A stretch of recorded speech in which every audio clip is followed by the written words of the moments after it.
something really has to be done. People really need to come here. People really need to stand up and stand with the people of Oklahoma, because we're facing so many uphill battles. We're the pipeline crossroads of the world.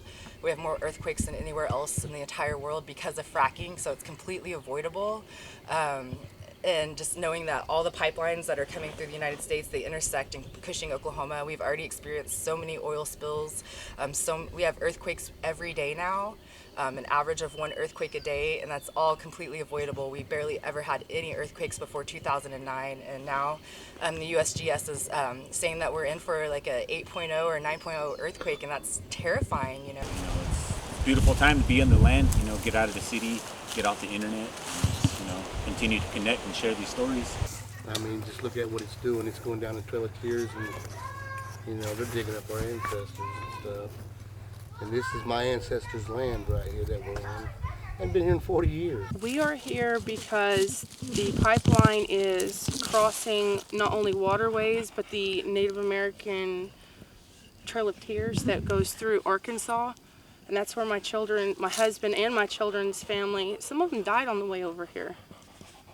And that only 3 of these tribes are actually indigenous to the state, and all the other ones are forcibly removed from their homelands in the east and relocated here on different trails of tears. The Choctaws had their trail of tears, the Chickasaws, the Cherokees, the Seminoles, and even my tribe, the Absentee Shawnee. We've all had our own trail of tears to get here, and just knowing that we were dumped here and we were promised that we'd be left alone, and then they found oil and they came in, and then they've been doing those forced relocations ever since then. So people think that that's in the history in the past. The Diamond Pipeline line is going through the Trail of Tears where our ancestors walked from Mississippi in the dead of winter. That's very traumatizing still today. Day after, all the time, the native people here, will just get over it. It's hard to get over something that's never stopped. But that's the main reason that I'm here. Is this is Choctaw land, and this is allotment land that my great-grandfather Isom and Sims Wallen and family paid the ultimate price to get here, and to turn around and have the land stolen legally from us too, being forced out from these lands too, out into the cities and not being able to assimilate very well. That's where your drug and alcohol comes involved in our lives, and it's hard to get a hand up or get a break. Put it that way. We're not asking for anything these days. We're standing up and demanding that, for us to be noticed and to be recognized for who we are. We're human beings too. And the other reason I'm here is for the water. After 40 years of being gone from these lands here, all these waters are dead. From all the natural gas and the oil and the coal mines and stuff. I was told by the locals here that the town buys their water, then resells it to the people here in the community. So as far as clean water here on this land, it's gone. And that is a shame. But this pipeline that's going through, the Diamond Pipeline, it's going through, I'm not sure how many waterways, but it's not just affecting the native people, it's affecting all people. And that's like what is destroying our earth, is capitalism. I mean, corporations, they're taking over the world as far as the water goes. There's really no safe water to drink anymore that we know of without testing it. All the groundwater in this area has been contaminated, and that the Board of Health has came out here and condemned all ground wells. You are required to hook up to city facilities at all times for clean drinking water. There is none out here. That's what the scientists have said. So. And we learned the other day that 90% of the lakes are not fishable. So unless you're a healthy male, you're not supposed to eat the fish, and you're only supposed to eat the fish twice a month, even then. So pregnant women aren't allowed to eat the fish because of such high contamination rates. Children aren't allowed to eat the fish, and elders are not, recommended to eat this fish because it's poison, and the water is poison, and it's really sad thinking about how the people out here live, and a lot of the people out here do rely on, fish and hunting for their food, especially in this area. In the area that we're in southeast Oklahoma, all these wells were supposed to be shut off in the 1970s, but they never were sealed. So a lot of these people are relying on contaminated water to take care of their families, to make formula for their babies. And a lot of these people down here are Choctaw people, and they live in really high poverty rates. Actually, President Obama declared the Choctaw Nation a promise zone. So That's something that they reserve for places like Pine Ridge Reservation, where my family's from, just to kind of highlight and bring effort and resources to places that are extremely hit by poverty. And we know this is because of the oil and because of the colonization that kind of go hand in hand. You could actually come out here and sustain your life on this land if there was clean drinking water. There's not.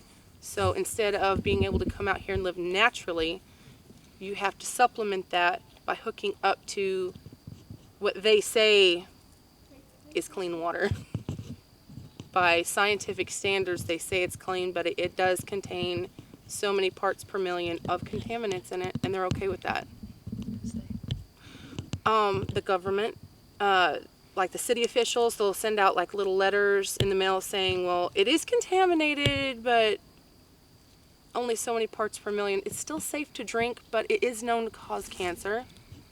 All of our family has died from different forms of cancer. All of his family has died of different forms of cancer. So we're not really sure, you know, because that's over in Tallahassee. That's right across the hill over there.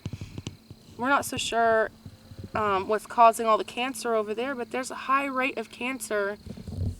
And if you'll notice that these high pockets of cancer are right next to where they're doing these drilling activities and these fracking wells and these strip mines. They're digging dollars out of the ground and they're not understanding they're killing people. But there's a facility up there, and it's what was it, a fracking facility, a fracking well, and it's right there. I could curl hop a baseball that far, I'm sure, if I got to run and start at it. So it's right there, and at night you can really hear it. You can hear it humming and pumping or doing whatever it does. And then, the next question is, what can we do about it? Come out here, come together, create a connection, create a community, and, to start asking other people to start asking these questions. And once people are enlightened and understand what's going on and what's really happening, there's nothing that they can do to us anymore. Once we have the power of the people, once we have a good amount of people who are willing to stand up and, say enough is enough, there's nothing that we have to be afraid of anymore. And that's just the point of, momentum that we hope that we can get to, really soon, because it's not this isn't a matter of, likes or anything like that. It's a matter of urgency. Our mother is literally dying. We see this grass underneath us is literally dying. The water out here in Oklahoma, you literally cannot drink. You can't even eat the fish that you get out of this water. And all these Choctaw people are like making formula for their babies with this poison water. And it's just beyond bullshit that they're letting this go unchecked. So it's not a matter of anything beyond urgency, that people really need to come together, because we really don't have much longer. Another camp in Oklahoma for fighting the same pipeline, Wealaka camp, and they're Creek people, they're Muskogee people, and they were forced here on the Trail of Tears too. They need your help as well. We need people here in Oklahoma, no matter whose camp you come to, no matter where you're at. We need people here bad. There's other people that's been in our situation as far as your land being leased out and you don't know how to stop it or who to talk to. Please come to Okalawa. There's people here that will help you with that. Hi, my name's Ashley. I'm here at Okalawa Camp. We're having our grand opening weekend next week, April 14th through the 16th. We have a lot of amazing events planned. Everything for the youth, everything to bring our people together and to heal our historical trauma and to stand in prayer in a peaceful spiritual way against the Diamond Pipeline. And we invite everybody to come out from all over Turtle Island. You're all welcome here. We hope to see you then. Okaya Okchaya.